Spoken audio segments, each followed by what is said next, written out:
welcome to Carling In Off the Bar. A half an hour more analysis of the modern-day classic that was West Ham 1, Leicester City 1, in the company of some legends. Kriss Akabusi is here. Come on, West Ham! All right! Muzzy is here, and so is Danny Mills. You've already heard one Awooga there. Yeah. Awooga, yeah. That's John Fashanu. Same colour, different person, fellas. You got it wrong. These boys, what can you say? You can get in touch with us if you want. You can tweet me if you want, at Max Rushton. We're on Facebook as well. There you can see us. If you want to make a comment, then we'll read it out. Kieran says, "Hi, Sky." Thank you very much. Very corporate. We like that. Come on then, Kriss. You were at the game. Great game. Fabulous game. Because exciting game. Because we saw it slightly differently, but it was a great game. Okay. Atmosphere was tremendous. The fans turned up. Where did you go? Dirty Spurs. Yeah. But was it like that? Because, you know, we heard 12 minutes, we sort of heard the first boos 12 minutes in. And then it was so silent, I thought we'd be able to hear you. No, it wasn't silent. You guys had you was at the wrong place. Okay. It was really exciting. The fans got up for it. You know what I said earlier when I was really scared that actually the guys would start booing. It's going to be a booing fest. And the booing was like for about a minute when we were not pressing, we weren't doing anything, we were just hanging back. But most of the game, absolutely fabulous. The fans came out to play. We were the 12th man for West Ham this time, not for the opposition. Get in. And you only drew, Kriss. So I don't know you gave Arnautovic a lot of stick before the game. You didn't want him to start. Yeah. And your reaction now? He played well. He played well. You know, what you can see is the guys lost his confidence. So in the last third, couple of chances, he didn't pull the trigger, started looking for somebody else. But the rest of it, he ran back, put his body in the way, couple of defences. Loved it. Arnie? His best mate, isn't Arnie, if that's you, Arnie, come on back! Come on back! Muzzy, how did you see the game? Well, when we went 1-0, when Leicester went 1-0 up before, and then we had the penalty that should have, Brian should have probably had it. When we looked at it, it was definitely a penalty. It was nailed on, yeah. That could have changed the game completely. 2-0 up, then maybe. But, you know, West Ham fought back and, you know, deserved a point at the end of the day. Yeah, do you think that's an opportunity missed for Leicester, isn't it? Really? Yeah, I think, you know, they could have gone on to sort of maybe dominate West Ham. They've probably shown something that they've been lacking for most of the season, that little bit of spirit, that fight, and the fans got behind them, and they've got back into the game and drew 1-1. So it was a fair result, I think, at the end of the day. That's right. Two teams with not a lot of confidence at the moment, and I think that showed in front of goal. You know, no real chances. Neither goalkeeper was particularly busy. You know, there was plenty of shots from outside the box. I thought it was better than Leicester. We were better than Leicester. I think you're slightly biased, though. only ever so slightly. No, we were better than Leicester. So the first 5 minutes, we were fantastic. And then all of a sudden, that one attack with Vardy, I couldn't believe it. But they went 1-0 up and should have had a penalty. Well, maybe in today's game, it might have been a penalty, but back in the day, that was not a penalty. What about the IU challenge? IU went down under a challenge. Yeah, that was a penalty. Yeah, IU's, that was definitely a penalty. Yeah, 100% it weren't, mate. We see it. No. Can we get that back up and show us? No, it won't. He might be getting done for a dive there. You're joking. Honestly, He looked it in fast motion or whatever you want to call it, but it weren't, mate. Really? No, it weren't. Minimal, if not no maybe I'm contact. biased. I thought that the penalty nailed It's such an interesting insight about how different it is when you're at the game, when you're watching it, especially through claret and blue spectacles, compared to when you're actually watching it and sort of analysing it. The interesting thing about that IU challenge is you look at Nias getting done for 2 games when there was basically the same amount of contact as that IU challenge, and you think, well, what will happen? Nothing will happen to that because there was no penalty. I mean, it's really, I think the Nias one was harsh. Yeah. I mean, by the letter of the law, there was contact. He exaggerates the dive massively, rolls over 7 times and whatever, and plays dead. Now, that's wrong, but there was contact. It seemed a strange example to pick up on diving. So tonight, again, there was probably minimal contact. Was there enough for a penalty? No. Was it a blatant dive? No. So just play on. You know, Dermot Gallagher was brilliant at that when we used to do a lot of the referee stuff. He said doesn't have to be a penalty, it doesn't have to be a booking. Sometimes it can just be play on, no decision. We get so wrapped up in it's either a dive or it's a penalty. Well, sometimes it's just neither, and I think that was probably the case tonight. Muzzy, Riyad Mahrez looked very grumpy, like a proper sourpuss when he was taken off. Yeah, you know, we've seen him a few times. I've seen him a few times be brought off, and he does react like that. You know, he's one of them players that If it was me, I'd always keep him on because he's always likely to do something a bit special on the pitch. You're bringing on, I think it was Chilwell that came on for him, who's really a left back. So I think it says a lot for the manager. He's obviously looking at maybe keeping with a point, sticking with a point. But me personally, I would keep someone like Mahrez on because he can always get you a goal. When you were dragged off, I don't know how often it happened, Muzzy, in your career. We spoke about it earlier here. Not a lot, but I think sometimes Mahrez gets brought off when he shouldn't do. When I got brought off, and me and Danny were speaking as well. I knew that game at Arsenal where Burke scored that hat-trick. The famous. Was you versus Vieira and Petit. Yeah, back in the day, long time ago. Playing against Arsenal, there was a great team, Petit and Vieira in midfield, and they sort of got the better of me. I think it was Neil Lennon as well that's in midfield. And the final straw was I had the ball in the last third. Went through, Vieira took it off me, he ran through, passed it to Bergkamp, he scored, and I thought, right, I think that's my time. and the actual manager agreed, he went like that.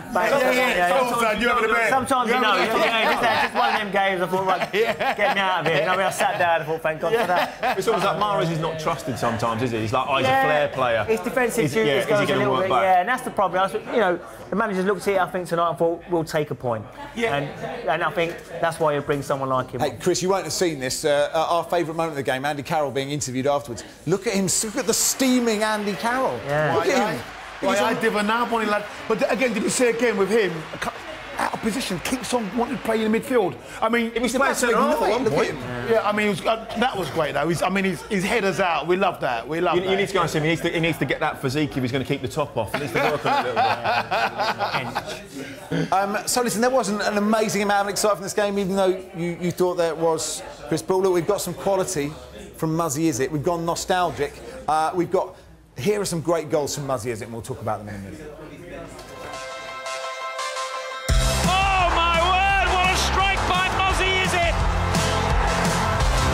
Chance here for Muzzy Izzet, and he's taken it. And Izzet! Oh, this is incredible. Tremendous goal! Oh, what an effort by Muzzy Izzet!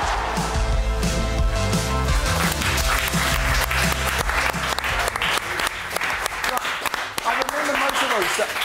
For some reason, that overhead kick had passed me by. We can see the overhead kick again, super slow motion. Look at this. I think it was against Grimsby, weren't it? If it was Premier League, I suppose it probably got a little bit more. But that actual game, I remember playing it, and we was getting battered. Was losing 1-0. Yeah. And that was the year we finished second in the league to get promoted for the Premier League. That's what we were saying about West Ham when you get relegated, and in Championship you're up there and you win loads of games. Fans are back on side again. That game, I was having a beast, to be honest. And it was just one of them moments in the game when nothing else can go wrong.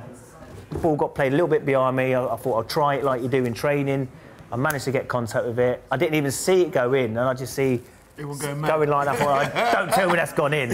Turn around, it's one of them. Please tell me it's top corner. And it's just one of them games. Yeah, did you celebrate? Did you look surprised, or did you try and act cool about it? Oh no, I meant it. To some of my teammates, I was like, of course I meant it. Did you still do that now?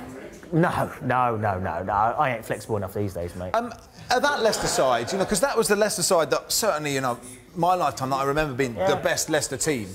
Now this lot went and won the league. They're going to be the ones in 50, 60 people remember. People will forget the Matt Elliott, Ian Marshall, Muzzy Izzet, Tony listen, we had our success. What we done. We've played in 3 cup finals in 4 years, and that was great for us. Played in Europe, but these lads have took it to another level. Talking about winning the Premier League and fantastic achievement. There's not many that can say it. Only the top 4 clubs do say it. But this was, we had a special manager, a group of lads that was sort of all bought into the ethos of what Martin was trying to get us to do.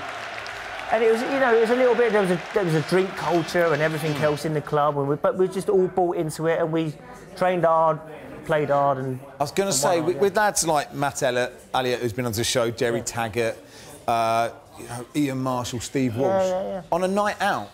Yeah. I imagine just because they're sort of 3 times the size of you. Of course, yeah, they drink 3 times as much, yeah. Was that what happened? Did they leave you behind, or did they look after you? They looked after me. It was like an old school mentality. Footballers now don't think like that. I don't know what athletes were like back in the 80s and 90s. Strict training. Strict training, of course it is, yeah. But we sort of had that mentality of growing up, and this is the way it was, and we went out after a game and we celebrated together with the fans as well. I think that's maybe something, that connection now with fans and players has lost a little bit of touch with. We keep saying the amount of money, but I don't think it's that. I just think it's camera phones, isn't it? Yeah, maybe. But if we won a game of football, we'd go out and celebrate with the fans, and it was we'd have a pint with them. It was brilliant. Did you do that, Danny?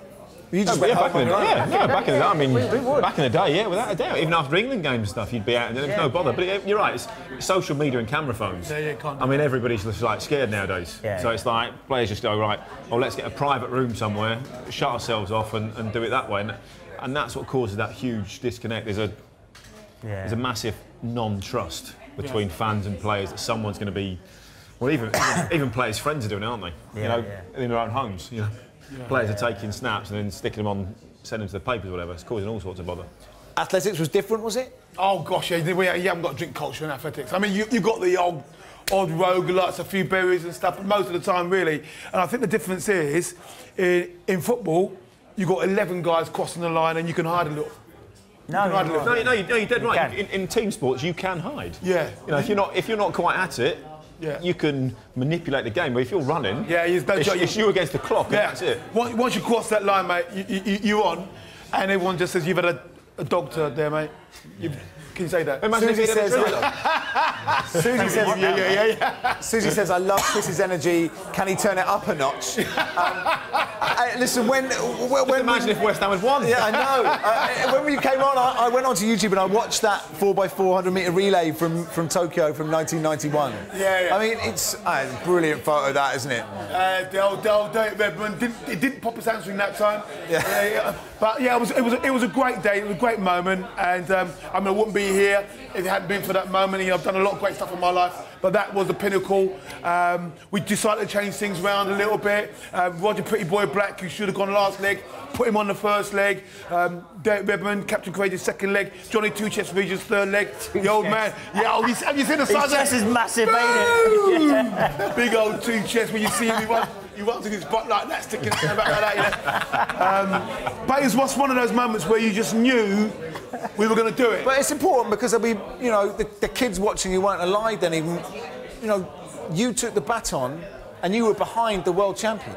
Yeah, but there was no way you were going to, Well, to be fair, you were the third fastest 400-metre hurtler. Yeah, exactly right. But life doesn't work like that. There is a dynamic and there's a vibe going on, and also there's something called a peloton effect. So he's got to cut the ice and you're hanging on behind him, and it was a strategy. It's what we decided. I mean, if they'd given me the baton 2 or 3 metres up, I would have got hammered. But just tucking him behind him, making him do all the hard leg work, catch him by surprise. I'm not supposed to be there anyway. He's the world champion. I'm number 3 in the hurdles. Everything's on his head. Go round that last turn, see the gap. And actually, in fact, the only time I doubted I was going to beat him was when I went past him, and all of a sudden, oh my word, Akabusi, your snack is in front. Oh my gosh, here he comes. Boom. Well, what a great moment it was. I'm going to make you an offer. Go for it. OK. I'm taking away that medal. No chance. Go, wait, again, what? No, that's not it. That's not the end of the offer. I'm going to give you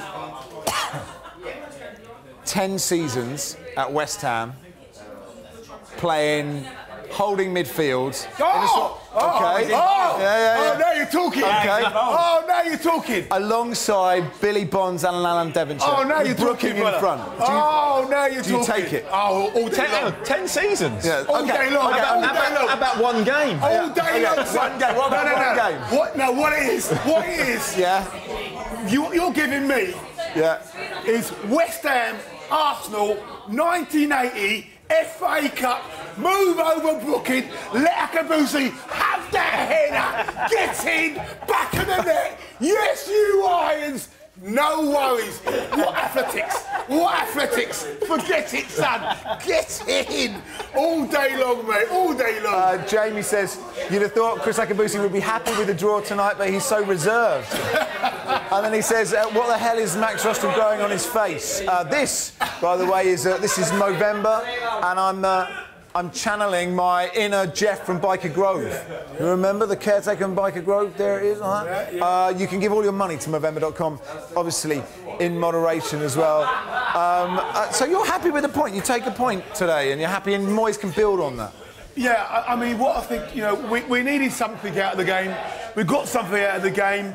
The fans, you know what, I love the West Ham fans. We're really behind the team. The team now know they've got to go at Everton, got to go and get the 3 points at Everton. That's not going to be easy, but Everton's definitely a side like us that are struggling. So if we can nick one early up there. It's David Moyes going back to Everton again as well. Yeah. It's that spice. Yeah, so we do need the 3 points up there. It will be tough, but, you know, we can do it. I think, you know, what I saw tonight, I saw a bunch of guys that really are fighting for this shirt, really are fighting for one another. And of course, as I said, a little bit frightened and timid up front. Do you see that one? That one where it was a little bit of a fast break, and then Lanzini gets it, up there, pass it to Coyote. Coyote goes, oh my God, don't want that. Back to Lanzini. Now Lanzini's got 3 men on him. He goes, thanks, fella. And that's typical of a side that's really, really struggling. But that's the West Ham way. Yeah, no, it is the West Ham way. And what I like was old Andy Carroll says, he was going like, you should have passed to me. Thank God they didn't. You know that's what's really thinking. Don't give it to me, mate. All right, listen, this is In Off the Bar. Kriss Akabusi, Muzzy Izzet, Danny Mills. We'll be back in a couple of minutes. When we come back, Muzzy is five-a-side team, best side he ever played with, and Kriss Akabusi's all-time West Ham five-a-side. We'll be back in a second.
Welcome back to Carling Off the Bar. Akabusi, Izzet and Mills. Paul says, you know just how bad it's got at West Ham when we fans are literally having a street party because we've just drawn at home to Leicester. Fair point. The enthusiasm. You're a motivational speaker, aren't you, Kriss? Yeah, definitely. I'll tell you what, you honestly, could go in there, couldn't you, next to Moyes? 100%. I'll tell you what you need to do is you need to go into that room, a little bit of a lock-in, and first say this. OK, fellas, where are we finishing this year? Where are we finishing? Give me a number. Give you a number. OK, and then we'll say, let's say they're 12. OK. Carol, how many goals? You. How many goals are nailed on for you? 20, boss. Nah, don't be stupid. OK, 12. Great motivation. Don't be stupid, Don't be stupid. no chance. Okay, that's that one out the window. No, that's that one out the window. You've done me, mate. Yeah, sorry about that. Hey, Muzzy, listen, we asked you both to put together your five-a-side teams. Muzzy, your five-a-side team, best players you ever played within a five-a-side. We'll do yours all-time West Ham in a bit. We're going to start in goal. Presume you've picked a goalkeeper. Who have you gone for? I've gone for Tim Flowers. Okay. Yeah. Played with some good keepers. Casey Keller. But Tim, he was just... Talk about old school again. He always played, no matter how, he had bad hips, bad knees, but he always found a way to get out there and play. And when he got out there, mate, he was like a leader of men. Have you had him in your? Yeah. Just a great shot stopper, great organiser of his back four, and he demanded the best. He might fill that shirt now as well. Yeah, well, it was one fit all, wasn't it, back then, extra large. Everyone had Mid-90s shirts was so good. Daniel says, are you going to let Kriss Akabusi get a word in? Poor chap looks so despondent. Your time will come, Kriss. Are you playing, is this the best five, or have you thought about it as a five-a-side team? No, I've actually thought about this. If you actually look at the size of us as a team, we're quite a nimble team, so when you go for the next player, it'll read a little bit more into it. Okay, so come on, let's go. So what have I you pick the team. Oh, right, so... someone So someone that I played with when I was coming through at Chelsea as a young kid was David Rocastle. Now, Rocky was not only a great player, he was more than that. He brought the young lads through, he looked after us, always giving us, advice. We didn't drive at the time, a lot of the young pros coming through, and we lived in East London. Yeah. And Chelsea played at Kingstonian, so it's the other side of London. So he used to always invite us back to his house. His wife was cooking something to eat. It was just just looked after us, you know what I mean? But on top of that, it gave us that sort of foundation of a player that's been there, seen it and done it, and he prepared the same he would for a first team game, for a reserve team game. And it's sort of just, I always remember that about him. He was brilliant on the pitch, brilliant off it, and it was just someone that I learnt from. So Merv speaks so highly of him as well. Yeah, great bloke. Went far too soon, didn't he? Next man. My old teammate Neil Lennon. We spent 5 years together in middle of midfield. Got to know each other's game inside out. You could probably say he was underrated, but. Trust me, at this day and age of football, you're looking at holding midfield players. He was quality. Never gave the ball away. Just broke it up. Physical. Another old school mentality of. Did you always think he'd go into management? Yeah, he was knowledgeable about his football, and I think you hear him speak now on telly. You can tell he's clued up about it. But his footballing brain was fantastic. You know what I mean? Never gave the ball away. Just done everything simple. But when he was at Leicester, he could actually. He could do a little bit and go in and score. As he got older, he sat back and just understood his body and just, done the simple things a lot more. Whenever we mention Neil Lennon, whenever I'm doing TV or radio, I have to mention his 2014 Celtic calendar, which, if you want to Google it, is just truly magnificent. I've not really seen it. Have you got any pictures of it? No? I'll show you. Yeah, I've got loads at home. Everybody, some people have different kinds of pictures. You've got loads of Neil Lennon at home. Right, fantastic. Who's your next man? I had Darren Anderson with me at Birmingham. Okay. So obviously I went there. He was there. Just technically another great player, both foot, both feet, scored great goals. Another great lad as well, the players that I've picked as well, they're all sort of wicked lads off the pitch. They just sort of different, footballers now are a little bit different, I suppose. They're a little bit more guarded with their off the field antics or whatever it is, but someone like Darren Anderson, technically could do everything, absolutely everything. Okay, last man. Last one, is it TC? Tony Cotty. Tony Cotty was my childhood hero. Was he? So I used to go and watch him play at West Ham with, like we were saying. Yeah, lovely. Yeah, him and McAvenny up front. Scored. Could just score goals no matter where he went. And then used to go and watch him. And I was at Leicester and someone said, we're going to sign Tony Cotty. I was like, you are joking me. And they said, yeah, we're signing him.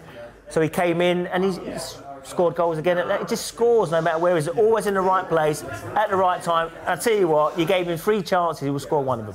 He would not miss. Do you know what I mean? He was just, and he always practices afterwards as well. Always practice. So that's the Muzzy Izzet team. Let's have a look at it. We got someone to draw out in chalk. There it is. Now the question is, Kriss, Could your five-a-side team beat that five-a-side team? Your Wipe it clear, wipe it clear. Before you start, how long do we have for Chris's team? It's a genuine question. Yeah. 3 minutes. Okay. Right. In goal, Big Phil Parks. Yeah. Big Phil Parks, big clean your clock. He was knocking it. There's no one coming anywhere near our defence, giving it that, punching it out. Bill Fox. And also very agile. Of course, Libro himself, Bobby Moore, more than a player. Absolutely, he's my defender, gonna marshal everything, keep it under control, find the rest of the boys. Did you see him play a lot? Oh, yes, yeah. I went down to West Ham. My first game at West Ham was 1971. So I saw Bobby Moore play. Beautiful player. And in fact, you're never going to believe it. In 1966, when we won the World Cup, so I was sad to get it in. When we won the World Cup, I dressed up as Bobby Moore at Clacton. At Butley's, Clacton, I was Bobby Moore. World Cup Willie and all that. You're too young for that sort of stuff. Then, of course, in midfield, 6'2", eyes are blue, but Billy Bonds is after you. La la la la la la la la la.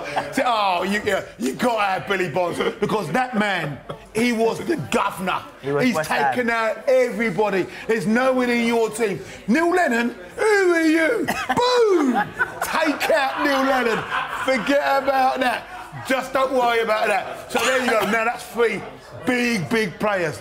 But you're right. You've got to have a flair player. Yeah. I don't want to mention his name, but I'm gonna. Number 27, Dimitri Payet. Oh, mate. I tell you what, the year that he was with us, what a legend. Absolutely beautiful. Flair, swivel hips, could take through your foot, back when you're back again, get him a coffee, mate, come back and again. And don't forget the sandwich, come and again. Mate, you're not learned. Don't forget the sausage on the sandwich, and again, boom, in the bread basket, thank you very much. Done. And of course, to pick up the pieces, because every now and again, when he doesn't flick off the bar, who is it? Come on, TC, Tony Cotty, the boy in the 6-yard box, off his backside, around his head, don't you worry about it. Boom, boom, West Ham's in the room, all right. Kriss, apart from that,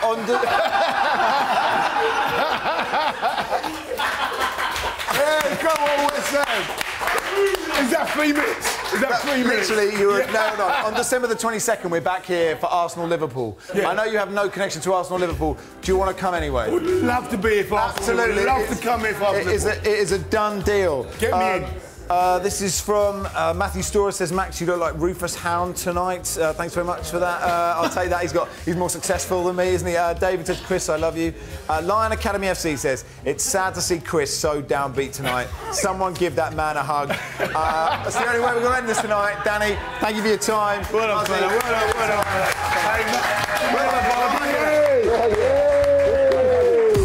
Sky Sports Premier League. Feel it all.